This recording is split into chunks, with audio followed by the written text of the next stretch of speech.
इन questions की quick revision कर जाओ, तुम्हारे मार्क्स पक्के हैं. So hello everyone, you are preparing your exam with PYQ master class.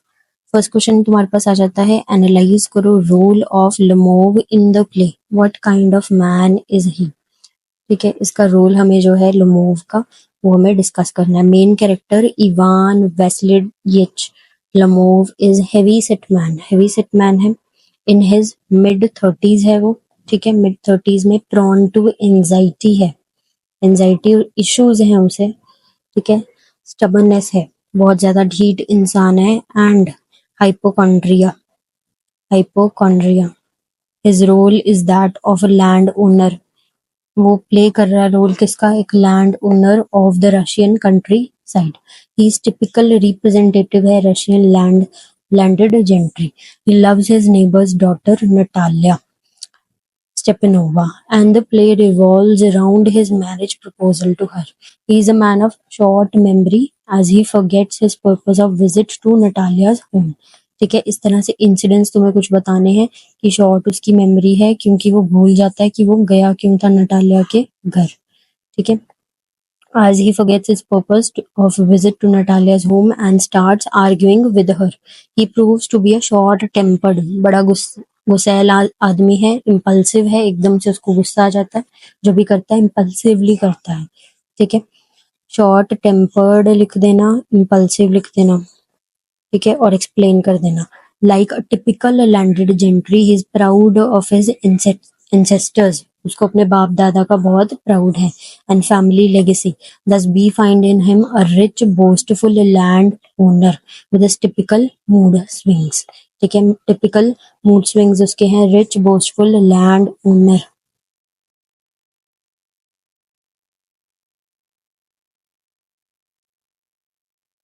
ठीक है, नेक्स्ट क्वेश्चन आ जाता है तुम्हारे पास, write a brief character sketch of Chubukov based on the play the proposal. ठीक है, इसका कैरेक्टर स्केच तुमको पूछ रखा है, ये बताना है. Stepanovich Chubukov is the man in his 50s या 60s. He is the land owner of provincial Russian state. Russian state का क्या है, लैंड ओनर है. ठीक है, he lets his daughter do all the work while he enjoys a lazy retirement. ठीक है, lazy retirement enjoy कर रहा है. Chubukov is a flamboyant colourful character है with a flair of conflict. He has a daughter living with him in his house. उसके घर पे उसकी बेटी उसके साथ रहती है. Is jovial by nature. His relation with his social friends depict that. बहुत हेल्पिंग बाय नेचर है. ठीक है, हेल्पिंग बाय नेचर है. ही lends out money. He lends out money to Lomov in his dire need. He is worried father who wants to see his daughter married off as early as possible. When he learns about Lomov's purpose of visit, he could not happier being asked about the marriage. He could not be happier being asked about the marriage.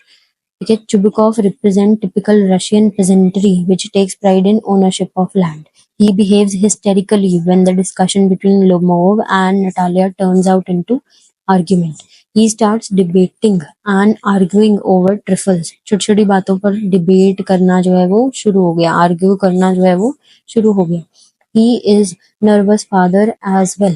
Finding things going in wrong direction, he shouts for champagne so that argument is dropped down. Haphazardly, he makes Lomov and Natalia kiss each other and announce their betrothal. Next question आ जाता है तुम्हारे पास, write a brief character sketch of Natalia. Natalia का character sketch लिखना. ये heroine of the play है. Natalia heroine of the play है. ठीक है, हीरोइन ऑफ द प्ले है. She is the daughter of Chubikov. Like other Russian landowners, she suffers from superiority complex. उसको क्या है, superiority complex है. Like her father, she is very rigid and she has to pay a heavy price for this. जब Lomov, एक nervous fellow who is also her neighbor, he comes to propose her. Instead of welcoming the proposal, she starts praising her possessions like meadow and her dogs. This excites Lomov. He, without a minute's delay, starts talking of his family pride. Natalia ill-tempered है, just like her father. It is very clear from her nature that She has inherited it from the father. Beside this, she is no less intolerant than her father. Tolerate नहीं करती वो चीज़ों को, intolerant है. She likes to be flattered by persons like Lemov, right? Like Lemov, Natalia is boastful, pompous, emotionally foolish. When Lemov faints in the chair under a fit of nervousness, उसको जो है दौरा पड़ जाता है nervousness का, और Lemov faint हो जाता है. She works very hard to bring him back to his senses. She realizes that this is her last chance to get married, so she agrees to his proposal. But immediately after enters into an argument with him. फिर आ जाती है summary of the play proposal in your own words. The play proposal by Anton Chekhov is set in rural countryside of Russia during late 1800s. In the evening, Lomov comes to Chubakov's house. Elderly Stepan assumes that well-dressed young man has come to borrow money. पैसे borrow करने आए. Instead, Stepan is pleased when Ivan asks for his daughter's hand in marriage. Stepan wholeheartedly bestows his blessing, अपनी blessings दे देता है, declaring that he already loves him like a son. The old man then leaves to fetch his daughter. अपनी daughter को लेने जाता है, assuring the younger man that Natalia will graciously accept the proposal. ठीक है. Chubukov shout to call Natalia. Natalia enter होती है drawing room में. She seems happy and shy. They chat pleasantly about the weather and agriculture. Ivan attempt करता है to bring up the subject of marriage by first stating how he has known her family since childhood. ठीक है. As he touches upon his past, he mention करता है कि family's ownership of the Oxen Meadows. Natalia stop कर देती है conversation to clarify. She believes that her family has always owned the meadows and this disagreement ignite. ये चिंगारी लग जाती है, एक debate हो जाती है शुरू. Natalia humiliate कर देती है Lomov को. She thinks that he is a good neighbor, लेकिन Lomov just एक land grabber है. Lomov cannot control has emotional sense and shout to Natalia. ठीक है. His emotional sense and shout कर देता है Natalia को. After they yell at each other, एक दूसरे के ऊपर चिल्लाते हैं. इवान को डिजी सा फील होता है, चक्कर से आने लगते हैं. ट्राइज टू काम हिमसेल्फ डाउन और चेंज करने की कोशिश करता है सब्जेक्ट को. बैक टू मैट्रिमोनी की शादी की बात चल रही थी. Only to get immersed in the argument yet again.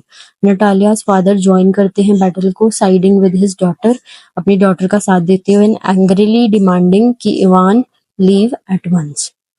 As soon as Ivan चला जाता है, Stepan reveal करता है कि young man has planned to propose to Natalia. Shocked and apparently desperate to be married, Natalia insist करती है father को bring him back.